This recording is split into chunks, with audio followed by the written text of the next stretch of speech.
I got pregnant with his baby. Pregnancy was sort of good. Like, I'm not gonna say I had the worst pregnancy. Like, symptomatically, I had a pretty tough pregnancy, but I'm talking about the treatment from this man during pregnancy. You know, it was so. He was there. You know, he likes to explain, I was there. Like, what about rubbing my feet though? What about making sure I have all my meals prepared for me? Like, he cooked sometimes, but you know what I'm saying? Like, a man who really appreciates a woman is going to do the utmost for her when she gets pregnant with his baby, right? That's just, it wasn't like that. It wasn't like that, but I guess it wasn't the absolute worst either. You know, he was around, he was there for me, right? He made it sound all good, like, when we have the baby, everything's gonna be okay. When I go to work and I get home from work, like, I'll take the kids so you can go out of the house because I'll be at home all day, right? You can leave the house and go like on a walk or go do your own thing, so you can have that. You can still have a life, basically. None of that happened, okay? Don't listen to men. Don't listen to men. Like, none of that happened. Like, I'm talking about, I was at home all day with these kids, and he would just come home, go to sleep. Like, this is job or not, y'all. I already kind of knew something was up. Like, something was about to start going bad, okay? When my water broke, and February 2025 now, my water broke, and it's time to have this baby, right? While I'm literally laying there, like, in pain, having contractions, I'm like, oh my God, like, you can never be mean to me again. Like, it's been a little over a year since we've been together at this point. So, of course, there's been arguments. Of course, we've had, hiccups and disagreements, right? And so I'm like laying there in contraction. I'm in so much pain. I'm like, oh my God, you can never be mean to me again. Like, saying, like, because I'm going through so much pain for us, like the stuff you say during, birth, right? This man responds with, and I just have to tell all of this. Like, I might not even post all. I just have to tell this for myself, right? This man responds with, "You better not be mean either. Don't be mean. Like, you don't be mean." Like, I'm sitting there in pain, like damn near like yelling from the pain and having the contractions. Like, you don't be mean either. Like, just to even have that aggressive energy, like,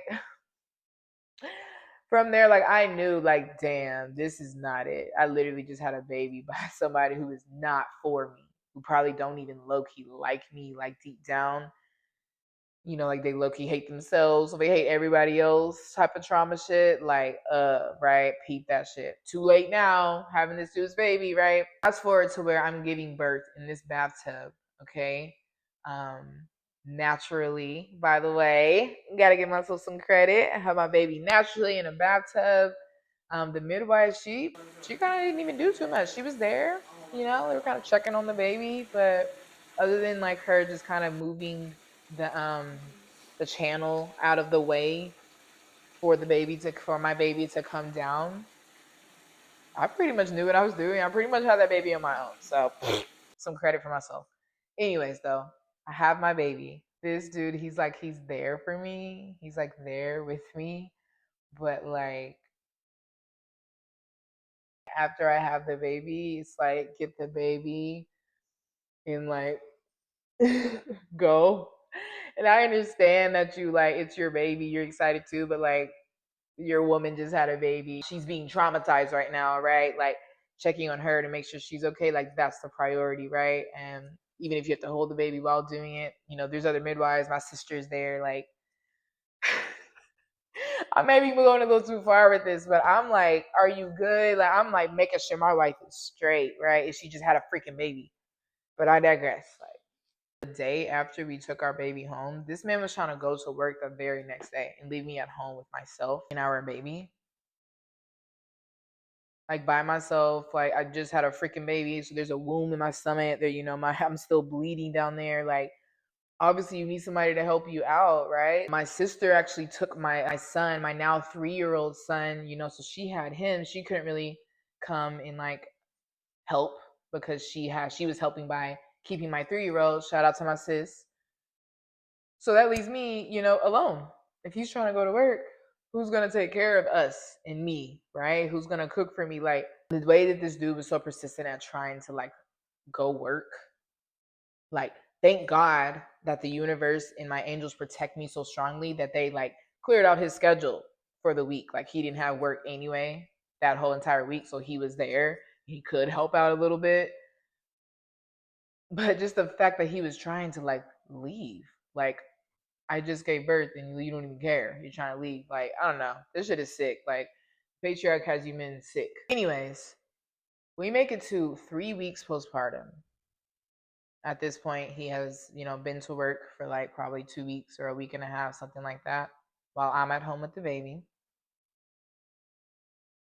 This dude at 3 weeks postpartum literally put his hands around my neck and strangled me down to the ground, y'all. 3 weeks after having our baby. Shame, right? Shame. So he's at work and, I tell him that we need diapers. And I guess we were kind of into some kind of small riff already or something. I'm not even exactly sure what happened, but I think there was a small riff that was already, going on between us. I don't know why. Why are you have a riff with your postpartum woman? Like, anyways, though. And so I tell him to get diapers on his way home, right? We need diapers. He gets home and forgot the diapers, right? So he like blames that on me and say like, you could talk about all that other stuff, but you didn't want to remind me to have to get diapers. And I'm like, I did remind you, sir, like because I didn't remind you a second time to get diapers, like you're blaming that on me. Like toxic behavior, right? So he comes home calling me stupid and retarded, right? Y'all, like, I just had this man's baby and he's calling me stupid and retarded, all types of names because I didn't remind him for a second time to get the diapers on the way home. So I'm like, not okay with that. I'm like, hey, that's not okay. I like, we need to sit down and talk about this, like, and he's not trying to hear that. And I'm trying to talk about it, obviously. So this man literally puts his freaking hands on me, puts his hand around my neck, and strangles me to the ground. Boom. That's the moment, like, I knew we wouldn't last. Like, I knew that I had to start finding a way out, getting some type of skill, doing something, because I knew that this was not my last stop in life. Like, marrying this man, being with this man forever, it cannot be my destiny because he would not put his hands on me at all, let alone 3 weeks postpartum if he was my true soulmate and partner. The sad thing about that is I'm supposed to be enjoying my baby, for that first year especially. It's supposed to be in the newborn bubble, enjoying your baby, developmental milestones and stuff.